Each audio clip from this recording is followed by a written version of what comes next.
Good morning students. आज हम लोग क्लास 7 की हिंदी के बाल महाभारत से चैप्टर 12 और 13 के पाठों पर आधारित प्रश्नों का अध्ययन करेंगे।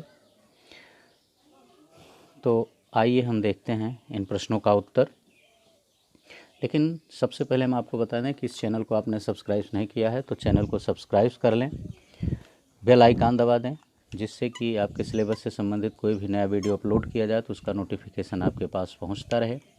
वीडियो को अधिक से अधिक लाइक और शेयर करें, जिससे कि आपके दोस्त भी इस वीडियो का लाभ ले सकें और कमेंट करके हमें भी यह बताएं कि यह वीडियो आपको कैसा लगा।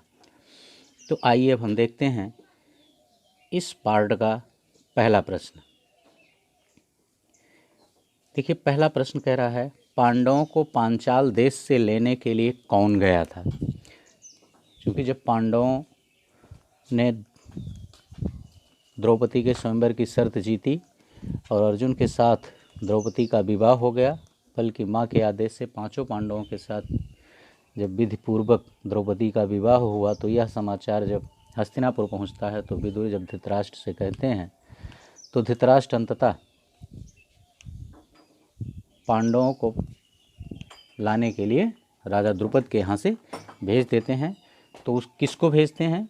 तो पांडवों को पांचाल देश से लेने के लिए कौन गया था? विदुर गए थे। ओके। दूसरा है, पांडवों ने किसे अपनी राजधानी बनाया?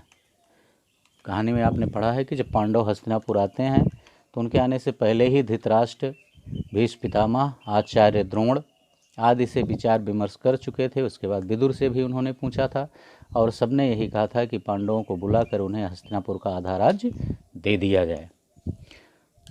तो धृतराष्ट्र ने आधा राज्य तो दिया था पांडवों को, लेकिन राजधानी बनाने के लिए उन्होंने एक निश्चित स्थान को दिया था पांडवों को। तो उसी स्थान का नाम आपको बताना है, आपने पाठ में पढ़ा होगा। वह स्थान था खांडवप्रस्थ। ठीक है ना? तो पांडवों ने किसे अपनी राजधानी बनाया? खांडवप्रस्थ को। ओके। तीसरा प्रश्न है, खांडवप्रस्थ का नया नाम क्या पड़ा? तो जब पांडवों ने वहाँ अपनी खांडवप्रस्थ में अपनी राजधानी बना ली तो उस समय उसका नाम उन्होंने इंद्रप्रस्थ रखा था। तो खांडवप्रस्थ का नया नाम क्या पड़ा? इंद्रप्रस्थ। ओके। अगला प्रश्न आता है चौथा, जरासंध कौन था? जरासंध कौन था? जरासंध जो था वो मगध देश का राजा था। अब उसके बाद हम अगला प्रश्न देखते हैं।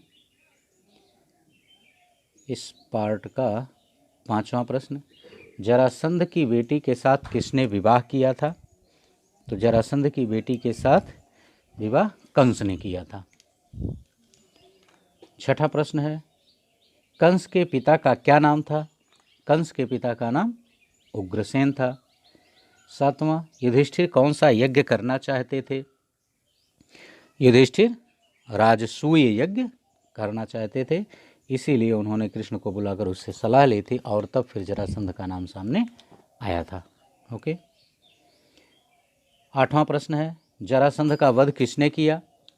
तो जरासंध का वध भीम ने किया था, क्योंकि कृष्ण ने बताया युधिष्ठिर को कि जब तक जरासंध जीवित है वह तुम्हें सम्राट की पदवी प्राप्त नहीं करने देगा।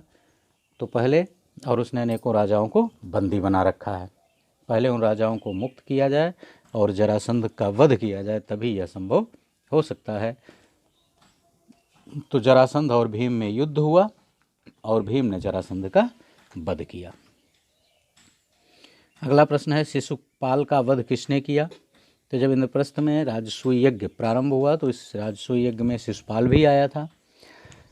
कृष्ण को अग्रपूजा का अधिकारी माना गया, सबने स्वीकार किया कि वही उस योग्य है। और इस समय शिशुपाल जो है वो नाराज हो जाता है, यज्ञ छोड़कर जाने लगता है, लेकिन उसी बीच सब लोग उसे मनाते हैं और कृष्ण और शिशुपाल में युद्ध छिड़ जाता है और शिशुपाल का वध वहीं पर कृष्ण के द्वारा कर दिया जाता है। तो शिशुपाल का वध किसने किया? शिशुपाल का वध कृष्ण ने किया। ओके बच्चों, बस इस पार्ट में इतना ही। आपका चैप्टर 12 और 13 के प्रश्नोत्तर यहाँ समाप्त होते हैं।